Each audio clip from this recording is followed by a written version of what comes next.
మంత్రి బండి సంజయ్ కరీంనగర్ ఎంపీ ఎప్పుడు కూడా ఒక సంచలనంగా వార్తల్లో నిలుస్తూనే ఉంటారు. తెలంగాణలో హిందువులకు తట్టిలేపి భారతీయ జనతా పార్టీ పుంజుకోవడంలో ఖచ్చితంగా బండి సంజయ్ కీలక పాత్ర పోషించారని చెప్పడంలో ఎలాంటి అతిశయోక్తి లేదు. అలాగే గత కొన్ని రోజుల క్రితం స్కూల్కి వెళ్ళే పిల్లలకు సైకిల్స్ ఇచ్చి ఒక సెన్సేషనల్గా మారారు.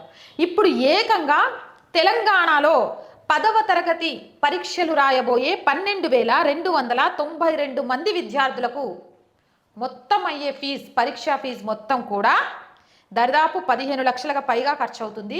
ఆ పైసలన్నింటినీ కూడా స్వయంగా బండి సంజయ్ కేంద్ర మంత్రి భరించబోతున్నారు.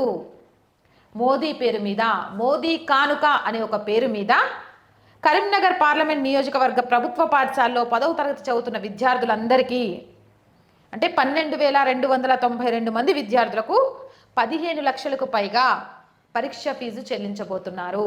నిజంగా ఇలా ఏ నియోజకవర్గ ఎమ్మెల్యే, ఏ నియోజకవర్గ లేకపోతే ఏ దానికి సంబంధించిన ఎంపీ అక్కడున్న విద్యార్థులను దత్తత తీసుకొని చదివిస్తే, ఉచిత విద్యకు కావాల్సిన సౌకర్యాలను కల్పిస్తే భావి భారత నిర్మాణాన్ని అడ్డుకోవడం ఎవ్వరి వల్ల కాదు.